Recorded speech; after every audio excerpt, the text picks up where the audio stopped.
नमस्कार दोस्तों, जय हिंद, वंदे मातरम। मैं आपके साथ जयसवाल सर। दोस्तों बात करेंगे मैथ्स की क्लास के। दोस्तों यहाँ पर मैं ऐसी क्लास चलाता हूँ दोस्तों, और ऐसी क्लास होने वाली है।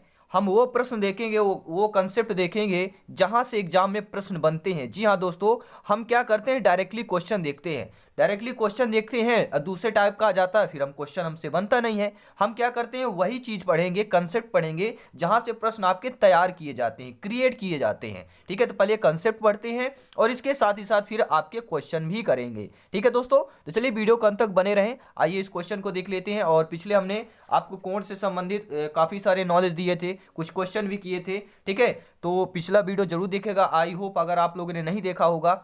और आज हम बात करेंगे 2D समतल आकृतियां हो गया, त्रिभुज से संबंधित बात करेंगे। ठीक है, तो चलिए शुरू करते हैं। किस किस टाइप से प्रश्न, कहाँ से प्रश्न आपके एग्जाम में पूछे जाते हैं। तो सभी मेरे प्यारे मित्र वीडियो को एक बार लाइक कर देंगे। बहुत बहुत धन्यवाद दोस्तों। सब मित्रों को जय हिंद, वंदे मातरम। बात करेंगे दोस्तों 2D आकृतियां, समतल आकृतियां आपके सिलेबस में है। एक बार चेक करें, सिलेबस जरूर चेक करें दोस्तों। समतल आकृतियों को द्विविमीय यानी कि 2D आकृतियां कहते हैं। द्विविमीय, ठीक है, जिसे हम 2D आकृति के नाम से जानते हैं, वो उस क्या कहलाता है, द्विविमीय आकृतियां कहते हैं। जिनमें आपका क्या होता है, लंबाई चौड़ाई जैसी दो विमाओं का क्या है, मापन किया जाता है। जैसे फॉर एग्जांपल त्रिभुज, चतुर्भुज, वृत्त हो गया, इत्यादि समतल आकृतियों के उदाहरण हैं। ठीक है, अब देखेंगे त्रिभुज की बात करते हैं। त्रिभुज से कैसे प्रश्न पूछे जाते हैं, आप लोग स्क्रीन पर देख पा रहे हैं। ठीक है, पहले त्रिभुज के बारे में जान लेते हैं। अगर ये चीज आपने, ये कंसेप्ट अगर आपने अच्छे तरीके से समझ लिया तो दोस्तों सिलेक्शन यहाँ पे सर्वोपरि है। कंसेप्ट में 15 में से 15 लेकर आएंगे और पेडागोजी की क्लास आपके प्लेलिस्ट में मिल जाएगी। और भी क्लास लाएंगे जहां सीधा सिलेक्शन नहीं, आप लोग टॉप रैंक हासिल करेंगे दोस्तों। ठीक है, अब चलिए ट्रेंगल की बात कर लेते हैं, त्रिभुज की।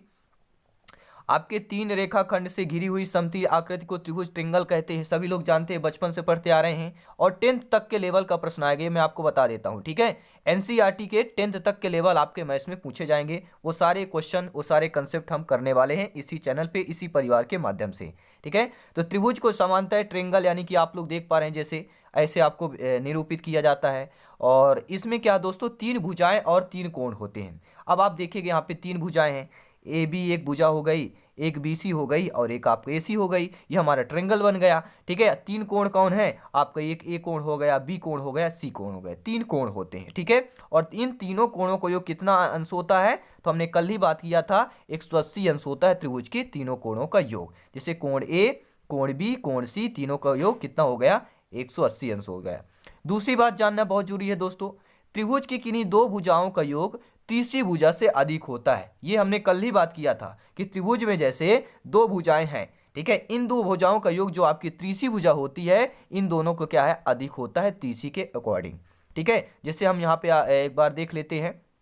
जैसे आपकी एसी और बेसी भुजा हो गई, ये एसी भुजा और ये बीसी भुजा बराबर क्या होगा, अगर हम ए बी का मान देखें तो क्या हो जाएगा, ए बी से अधिक होगा दोनों भुजाएं। भैया आप ये बताइए, किसी के पास एक हाथ है और किसी के पास दो हाथ है, तो दो हाथ वाला ज्यादा बलवान होगा कि एक हाथ वाला बलवान होगा, तो आप बोलेंगे सर दो हाथ वाला ज्यादा बलवान होगा। तो उसी प्रकार दो भुजाएं वाला क्या है, वह बड़ा हो जाएगा, और जिसके पास एक हाथ है, सिंगल भुजा है, वह हमेशा क्या है, तीसरी भुजा छोटी रहती है।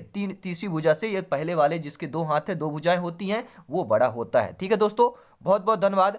अब बात करते हैं त्रिभुजों के प्रकार की बात कर लें। ट्रिंगल कितने टाइप्स के होते हैं, टाइप्स ऑफ ट्रिंगल की बात करेंगे। भुजाओं के आधार पर हम बात करेंगे, त्रिभुजों के प्रकारों की बात करेंगे। मेरे प्यारे मित्रों, सभी प्यारे मित्रों को सभी वेलकम, अभिनंदन है मेरे सभी शिक्षक बंधुओं को। आप सभी लोग भावी अध्यापक अध्यापिकाएं हैं, सभी मित्रों को जय हिंद दोस्तों। बात करेंगे समबाहु त्रिभुज की बात करेंगे।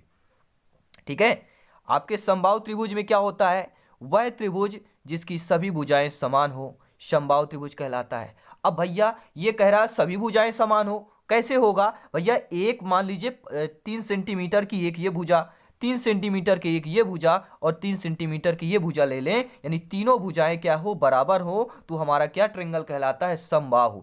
बाहु सम यानी बराबर, बाहु यानी भुजाएं, जिसके सभी भुजाएं त्रिभुज के बराबर हो, वो हमारा समबाहु त्रिभुज कहलाता है। प्यारे मित्रों, आप लोग सर्किल के अंदर देख पा रहे हो ए बी सी, ये हमारा क्या है, समबाहु त्रिभुज होएगा।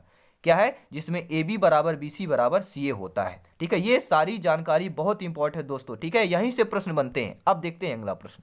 देखिए, समबाहु त्रिभुज के प्रत्येक कोण की माप 60 होगी, ये भी ध्यान दीजिएगा। ठीक है, आता है आपके एग्जाम में, जब आप लोग जानते हैं दोस्तों, ठीक है, त्रिभुज के तीनों भुजाएं बराबर हैं और टोटल 180 अंश होता है। 180 में 3 का भाग कर दीजिए, 60 डिग्री आएगा। भुजाएं जब बराबर हैं तो प्रत्येक क्या हो जाएगा, कितना हो जाएगा, 60 डिग्री का प्रत्येक कोण बनेगा। ठीक है दोस्तों, अब देखते हैं दूसरा प्रकार जो है टाइप्स ऑफ ट्रायंगल का। दूसरा होता है समद्विबाहु। भैया ये समबाहु तो हमने सुना है, ये समद्विबाहु कैसे हो गया? अर्थात वह त्रिभुज जिसकी दो भुजाएं समान हो दोस्तों, मेरे प्यारे मित्रों, शिक्षक बंधुओं, वो हमारा समद्विबाहु त्रिभुज कहलाता है। अर्थात दोस्तों ये हमारा त्रिभुज बन गया। स्क्रीन पर देख पा रहे हैं ABC हमारा त्रिभुज है जिसमें आपके दो भुजाएं बराबर हो। समद्विबाहु कह रहा पहले ही, सम हो लेकिन दो भुजाएं बराबर हो, दो बाहु यानी कि दो भुजाएं। ठीक है, जिस त्रिभुज में दो भुजाएं बराबर हो वो हमारा समद्विबाहु त्रिभुज कहलाता है। प्यारे मित्रों, आप लोग स्क्रीन पर देख पा रहे हैं। बहुत बहुत सभी मित्रों को अब समद्विबाहु त्रिभुज में क्या कंडीशन रहते हैं जानकारी है। जैसे आप देख पा रहे हैं स्क्रीन पर कि त्रिभुज ABC है, जैसा इसकी दो भुजाएं AB और AC यहाँ पे बराबर हो जाएंगी। ठीक है, बहुत बहुत धन्यवाद। अब देखते हैं दोस्तों अगला क्या है आपका। अभी आपने क्या दिखा, ठीक है, अभी आपने सुना समबाहु, समद्विबाहु। अब कहेंगे विषम बाहु। भैया विषम बाहु मतलब जिसका एक हाथ बड़ा हो एक हाथ छोटा हो, जिसकी भुजाएं बड़ी और छोटी हो, बराबर ना हो, वह हमारा विषम बाहु त्रिभुज ट्रायंगल कहलाता है। ठीक है, स्क्लेन आपका जो ट्रायंगल कहलाता है। तो जैसे आप एग्जांपल पे देख पा रहे हैं, हमारा एक PQR क्या है, त्रिभुज है। PQR त्रिभुज है जिसमें आपके दो भुजाएं बराबर हैं, लेकिन कैसे, विषम बाहु। विषम बाहु मतलब क्या होगा, चित्र में देखिएगा, ध्यानपूर्वक चित्र में देखिएगा। PQR आपका जो त्रिभुज है, इस त्रिभुज में आप लोग देखेंगे कि PQ बराबर QR के नहीं है, यानी कि PQ बराबर किसके नहीं है, QR के। A बराबर इसके नहीं है। ठीक है, हम क्या लिखते हैं, आपने देखा होगा PQ जो है बराबर नहीं है किसके, QR के। आप यहां पर नीचे देखेंगे, यहां पर लिखा हुआ, ना ही QR बराबर है किसके, RP के, ना ही आपका QR जो है यह RP के बराबर है। ठीक है, तो यह हमारा कहला जिसकी किसी भी भुजा समान न हो वह विषम बाहु। सभी तीनों भुजाएं हैं, तीनों अलग अलग दिशा में बह रही हैं। ठीक है, एक ही माँ बाप के तीन बच्चे हैं। ठीक है, एक ही माँ बाप के तीन बच्चे हैं, कोई छोटा है, कोई उससे बड़ा है, कोई उससे बड़ा है, यानी डिफरेंस है, किसी में समानता नहीं, तो वही आपका होता है विषम बाहु। ठीक है, सभी भुजाएं जो है, तीनों भुजाएं आपके विषम होती हैं। अब बात कर लेते हो दोस्तों कोणों के आधार पर। अभी तक तो हमने त्रिभुज के जो आकृतियां देखा और त्रिभुजों के प्रकार देखा। अब हम बात करेंगे क्या, कोणों के आधार पर त्रिभुजों के प्रकार देखेंगे। कोण के आधार पर कैसे होते, अभी तो हम तो भुजाओं के आधार पर देखा, देखिए अब कोण के आधार पर। न्यून कोण त्रिभुज, भैया हम बात करेंगे न्यून कोण। न्यून कोण 90 अंश से कम होता है। ठीक है, तो वह त्रिभुज जिसमें सभी कोण 90 से कम हो वह हमारा क्या है, न्यून कोण त्रिभुज कहलाता है। मैंने एक त्रिभुज का आपको बताया था कि कम से कम जो कोण में होता है, त्रिभुज में कम से कम एक न्यून कोण अवश्य होता है। ठीक है, अगर हमने हमारी जो डेली क्लासेज आप लोग देख पा रहे हैं, देखते होंगे तो आपको पता होगा, क्योंकि यहाँ पर जो नॉलेज मिलती है, इंफॉर्मेशनल नॉलेज मिलती है, सीधा सिलेक्शन से कनेक्टेड होती है। ठीक है, तो यहाँ पर न्यून कोण कैसे होगा, कोई भी कोण आपका 90 से ऊपर नहीं होगा, चाहे हम C की बात करें, चाहे हम A की बात करें, चाहे हम B की बात करें। कोई भी ऐसा कोण जो 90 से ऊपर नहीं होता, सभी कोण 90 से छोटे होते हैं, वह हमारा न्यून कोण त्रिभुज कहलाता है। ठीक है, जिसमें सभी कोण 90 से कम हो। दूसरा क्या होता है, त्रिभुज कोणों के आधार पर त्रिभुज समकोण त्रिभुज होता है, जिसमें आपकी एक कोण क्या होता है, समकोण त्रिभुज, जिसमें एक 90 अंश का 90 डिग्री का कोण बने। अब यहाँ पे हमारा ABC आपका बना हुआ है। ठीक है, ABC हमारा त्रिभुज है। अब आप लोग यहाँ पर देख पा रहे हैं कि क्या हो, यहाँ पे C क्या है, हमारा 90 अंश का है, यानी कि CAB कर दें या BAC कर दें तो हमारा क्या है, 90 डिग्री का बन रहा है। ठीक है, बहुत बहुत धन्यवाद। अब दोस्तों ये भी जान लेते हैं, सभी लोग आप लोग जानते होंगे, शायद ज्ञानी हैं। ठीक है, आप लोग सर्वज्ञ हैं सभी लोग। ठीक है, व्याख्याता हैं आप लोग, अध्यापक बनने जा रहे हैं, राष्ट्र निर्माण में सबसे बड़ा योगदान करने जा रहे हैं दोस्तों, राष्ट्र की नींव को मजबूत करने जा रहे हैं। सभी का वेलकम, अभिनंदन है। अब बात करते हैं दोस्तों अधिक कोण की बात करेंगे। अधिक कोण वह होता है जिसमें एक कोण 90 से अधिक हो। ये सारी जानकारी मैं पहले बता चुका हूँ। इसी टाइप से प्रश्न आएंगे, यही ट्रायंगल बना रहेगा और आपसे पूछा जाएगा इसमें अधिक कोण है, ठीक है, कौन सा न्यून कोण होगा। ठीक है, कौन से कोणों के प्रकार हमने पहले ही आपको बता दिया था। अब त्रिभुज में यहाँ पे क्या होगा, ठीक, जिसमें एक कोण 90 से अधिक हो वो हमारा क्या कहलाता है, अधिक कोण त्रिभुज कहलाता है। जैसे यहाँ पे आप लोग देख पा रहे हैं कि कौन सा कोण है, स्क्रीन पर देख पा रहे हैं कौन सा कोण है, सभी लोग बताएं कमेंट द्वारा। ठीक है, क्या कौन सा कोण है आपका, BAC या आपका CAB कितने का है, या 90 डिग्री से ऊपर है आपका। लगभग अगर इसको नापा जाए तो 110 120 के आएगा, यानी क्या कहलाएगा, यह हमारा अधिक कोण त्रिभुज कहलाएगा। अब दोस्तों आपके त्रिभुजों के गुण देख लेते हैं, यहाँ से भी प्रश्न आता है। त्रिभुज के गुण देखना बहुत जरूरी है। पहला देखिए गुण क्या होता है त्रिभुज में, फिर क्वेश्चन करने वाले हैं इससे रिलेटेड। त्रिभुज की एक भुजा को आगे बढ़ाने पर बनने वाला बहिष्कोण दो सम्मुख अंतःकोणों को योग के बराबर होता है। यानी त्रिभुज की एक भुजा को आगे बढ़ाने, यानी हमारा ये त्रिभुज बना हुआ है, त्रिभुज की किसी एक भुजा को हमने ये बढ़ा दिया, ठीक है, और इसका जो बहिष्कोण बनेगा वह दो सम्मुख कोण अंतःकोणों के बराबर होगा। यानी जो ये बहिष्कोण बनता है, ठीक है, ये क्या होगा, दो कोणों के जो अंतः या सम्मुख कोणों के बराबर होता है, ठीक है। अंतः आप लोग समझ पाए होंगे। बहुत बहुत धन्यवाद दोस्तों। दूसरा क्या कह लेते हैं, गुण क्या होता है त्रिभुज में, त्रिभुज का बहिष्कोण किसी भी सम्मुख अंतःकोणों से बड़ा होता है। त्रिभुज का जो बहिष्कोण होगा किसी भी सम्मुख अंतःकोणों से बड़ा होता है, ठीक है। किसी भी आप भैया एक सम्मुख कोण लेंगे उनसे बड़ा ही होगा, यानी अर्थात हम ये त्रिभुज ले लेते हैं, ठीक है, त्रिभुज ले लिए और एक ट्रायंगल बन रहा है, सम्मुख यानी कोण समझ लेते हैं, ये इसका कोण है, इनके और इनके दोनों से क्या होता है, सदैव बड़ा होता है। तीसरा रूल क्या कह रहा है, तीसरा गुण के होते हैं, गुण क्या होता है त्रिभुज में, ये भी जान लेते हैं। यदि त्रिभुज के शीर्ष बिंदु में डाला गया लंब, शीर्ष बिंदु में यानी ऊपर वाले में, को क्या है, आर्धित करता है, तब त्रिभुज समद्विबाहु त्रिभुज होता है। अब आप बोलेंगे कैसा होगा, ये कैसे ट्रायंगल बनेगा, ये त्रिभुज बना हुआ है, ठीक है, और कह रहा है शीर्ष बिंदु से डाला गया लंब, यानी कि हम अगर त्रिभुज में शीर्ष बिंदु से यहाँ पे लंब डालते हैं तो डाला गया लंब आधार को अर्धित करता है। बिल्कुल सही बात है, ये हमारा आधार है, इसको आधे में कर देता है, अर्धित मतलब आधा करता है, तब त्रिभुज क्या होता है, समद्विबाहु हो जाएगा। बिल्कुल सही बात है, भुजा कितने हो जाएंगे, त्रिभुज की दो भुजाएं हो जाएंगी, ठीक है, तो ये आपका हमारा क्या, समद्विबाहु त्रिभुज बन जाता है। चौथा आपका गुण क्या है त्रिभुज में, कि समद्विबाहु त्रिभुज के समान कोण वाले शीर्षों के सम्मुख भुजाओं पर डाले गए लंब क्या होते हैं, बराबर होते हैं। बिल्कुल सही बात है, त्रिभुज आपका समद्विबाहु त्रिभुज ये बन गया जो हमने पहले बताया था, ठीक है, ये सारी चीजें हैं। ये कह रहा है इनमें से कि कोणों वाले शीर्षों से सम्मुख भुजाओं पर डाले गए लंब, ठीक है, सम्मुख भुजा पर सभी लोग जानते हैं कैसे डाला जाता है लंब, तो आप लोग यहाँ पे देख पा रहे हैं, ऐसे अगर लंब डाला जाएगा, ऐसे अगर लंब डाल दें गए तो क्या हो जाएंगे, लंब सम्मुख भुजाओं पर डाले गए लंब बराबर होते, ठीक है, तो ये हमारे जो दो लंब डाले गए ये बराबर होंगे, ठीक है। और एक और गुण होता है, समबाहु त्रिभुज की मध्यिकाएं जो हैं समान होती हैं। समबाहु यानी कि सभी भुजाएं जब बराबर होगी तो इनकी जो मध्यिकाएं होती हैं, मध्यिकाएं, ठीक है, सभी क्या है, समान रूप में होती, यानी कि सेंटर की बात करेंगे, यहाँ से दूरी समान, यहाँ से दूरी समान, ठीक है।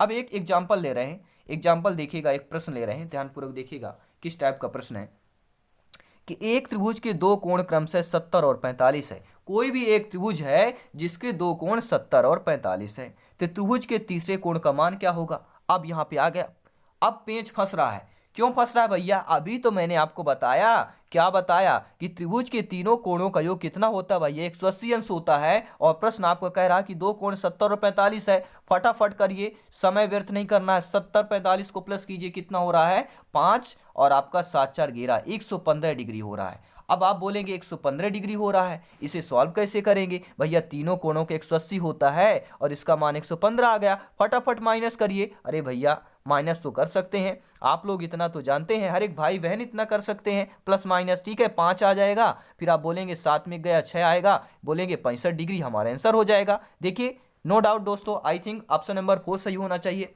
क्या सही है ऑप्शन 4, सभी लोग कमेंट के माध्यम से बताएं, क्या ऑप्शन नंबर 4 आपका सही है, ठीक है। ये देख लीजिए भैया, नहीं समझ में आया तो आप सोल्यूशन देख लीजिए, हल देख लीजिए भैया, हर एक प्रश्न आपके यहाँ पे एनसीईआरटी के पैटर्न पर मिलेगा, ये क्वेश्चन सभी आपके एनसीईआरटी से लिए गए प्रश्न हैं, ठीक है, तो नो डाउट यही प्रश्न सेम टू सेम प्रश्न आ सकते हैं, यह थोड़ा बहुत चेंजेस हो सकता है, ठीक है। तो माना त्रिभुज के तीसरे कोण x मान लेते हैं, तीनों कोणों का योग 180 होता है, ठीक है, तो x क्या करेंगे, यहाँ पे x बराबर क्या कर लेंगे, 180 माइनस 115, 65, हमारा आंसर आ जाएगा, ठीक है। एक और चीज जान लेते हैं, ठीक है, एक और चीज आता है पाइथागोरस प्रमेय, 9th और 10th क्लास की जान है आपकी पाइथागोरस प्रमेय, ठीक है दोस्तों। यहाँ से एक प्रश्न पूछा जा सकता है, संभावित प्रश्न हो सकता है, तो थोड़ी सी जानकारी 1 मिनट के लिए इसको भी जान लेते हैं। जैसे यहाँ पे देखेंगे समकोण ABC दिया हुआ है, समकोण त्रिभुज ABC आपका है, स्क्रीन पर है, यहाँ पे नीचे दिया गया है, ठीक है, नीचे हमारा दिया गया है, देख पा रहे हैं यहाँ पे, ठीक है। और इसमें यह कह रहा है कि कोण PQR, यानी कि PQR ये कोण जो है 90 अंश से 90 डिग्री है, समकोण है, सभी लोग जानते हैं। तो यहाँ पर क्या होता है, ठीक है, और आपका ये कर्ण होगा। तो त्रिभुज में जानना ये जरूरी है, क्या जानना जरूरी, कि जो नीचे होता है आधार होता है, जो सबसे बड़ी त्रिभुज की भुजा होती है वह हमारी कर्ण कहलाती है, और लंब क्या होता है, जो डाला गया लंब सीधा होता है हमारा लंब होता है। पाइथागोरस प्रमेय। और यहाँ पे एक सूत्र होता है, सूत्र होता है भैया लाल बटा कक्का। ठीक है, ये लाल बटा कक्का बहुत बड़े काम की चीज होती है। ठीक है, 10th लेवल की, यानी लंब बटे कर्ण, आधार बटे कर्ण, लंब बटे आधार, ये चीजें शायद आपको नॉलेजेबल होंगी। ठीक है, अदर टीटी के लिए और संभावित प्रश्न हो सकते हैं, कुछ भी पूछा जा सकता है। ठीक है, 10th लेवल तक का। तो यहाँ पे देखिए कर्ण का वर्ग, कर्ण का वर्ग बराबर क्या होता है दोस्तों, सभी लोग नोट करेंगे, लंब का वर्ग धन आधार का वर्ग, ये सूत्र होता है। और कर्ण जो होता है सबसे बड़ी जो त्रिभुज में भुजा होती है वह हमारी कर्ण कहलाती है। ठीक है दोस्तों, तो यहाँ पर क्या होता है, कर्ण का वर्ग बराबर लंब का वर्ग धन आधार का वर्ग, ये चीज आपको नॉलेजेबल होने वाली है। और इससे रिलेटेड एक प्रश्न कर लेते हैं, फिर आइए अगला कंसेप्ट शुरू करेंगे। दोस्तों कर्ण का वर्ग शेष दो भुजाओं के वर्गों के योग के बराबर होता है। कर्ण का वर्ग जो है अन्य, सोचिए, कर्ण का वर्ग बराबर अन्य जो शेष दो भुजाएं होती हैं उनके वर्गों के योग के बराबर होता है। यानी कि यदि किसी समकोण की त्रिभुज क्रमशः 4 और 3 है तो त्रिभुज का कर्ण क्या होगा। मान लीजिए दोस्तों समकोण त्रिभुज की भुजाएं 4 सेंटीमीटर 3 सेंटीमीटर दे दिया गया और आपसे पूछ लिया गया कि भैया त्रिभुज का कर्ण बताइए क्या होगा। तो मैंने अभी बताया कि त्रिभुज का कर्ण बराबर, ठीक है, मैंने क्या बताया था कि त्रिभुज का कर्ण बराबर क्या होता है दोस्तों, कर्ण का स्क्वायर बराबर लंब का स्क्वायर, यानी कि हम मान लेते हैं 4 का स्क्वायर धन आधार का स्क्वायर मान लेते हैं 3 स्क्वायर, जो हमारे यहाँ पे 4 3 दिया हुआ है। ठीक है, अब इसके बाद हम क्या करेंगे, 4 का स्क्वायर कितना होता है, सॉरी यहाँ पे क्यूब नहीं स्क्वायर है दोनों, तो 4 चौक 16 होता है और 3 का स्क्वायर 9 होता है, तो 16 9 कितना हो जाएगा, 25 हो जाएगा। 25 हो गए ना, ये यहाँ पर क्या है, कर्ण का वर्ग है अभी। ठीक है, तो यहाँ पे क्या हो जाएगा 25, 25 को हम 5 का स्क्वायर लिख सकते हैं, तो कर्ण का वर्ग बराबर क्या आ जाएगा दोस्तों, कर्ण का वर्ग बराबर जाएगा 5 का स्क्वायर। हम देख घातांकों की तुलना कर देंगे, ठीक है, सॉरी यहाँ पे घातांकों की तुलना कर दी गई तो कर्ण बराबर क्या आ जाएगा, कर्ण बराबर आपका 5 आ जाएगा। कर्ण का स्क्वायर इसमें भी है, स्क्वायर इसके में, तुलना कर दीजिए तो कर्ण का मान क्या हो जाएगा, 5 सेंटीमीटर आ जाएगा, अर्थात यहाँ पे तीसरा ऑप्शन आपका सही हो जाएगा। ये आप एग्जाम्पल के तौर पर देख सकते हैं, अगर समझ में नहीं आया है। ठीक है, पाइथागोरस प्रमेय कैसे लगाया जाता है, ये बहुत ही सिंपल साधारण चीज़ है दोस्तों, हर एक शिक्षक के लिए जानना जरूरी है, हर एक कैंडिडेट के लिए जानना जरूरी है, हर एक भाई बहन के लिए जानना जरूरी है। ठीक है, आई होप ये वीडियो नॉलेजेबल रहा होगा। ठीक है, आई थिंक आप अच्छे तरीके से समझ भी गए होंगे। और कल जो हम बात करेंगे दोस्तों, वह बात करने वाले हैं आपके चतुर्भुज बात करेंगे, बहुभुज बात करेंगे, वृत्त की बात करेंगे, सकेंद्री वृत्त की बात करेंगे। ठीक है, और आपके जो त्रिविमीय आकृतियां समस्थानिक समझ होता है, और आगे आने वाली जो क्लासेज होंगी वह आपकी घन से संबंधित होंगे, क्षेत्रमित से संबंधित होंगी, जो आपको पता है बेलन संबंधी, क्षेत्रमित में अर्धगोला। ठीक है, आपके बेलन हो गया, यहाँ से प्रश्न आएंगे क्योंकि क्षेत्रमित से आपका सिलेबस में है दोस्तों। ये कंसेप्ट क्लियर करेंगे और इसके बाद कंसेप्ट क्लियर करने के बाद प्रैक्टिस सेट चलाएंगे, इनके सारे क्वेश्चन एक साथ करेंगे। ठीक है, जितने भी आपकी जियोमेट्री के हो गए, ज्यामिति के हो गए, ठीक है, त्रिभुज और कोणों से हो गए, इनके इकट्ठा क्वेश्चन प्रैक्टिस सेट चलाएंगे। तो धन्यवाद सभी दोस्तों को, जय हिंद, वंदे मातरम दोस्तों, जल्दी मिलते हैं नेक्स्ट क्लास पे, धन्यवाद सभी।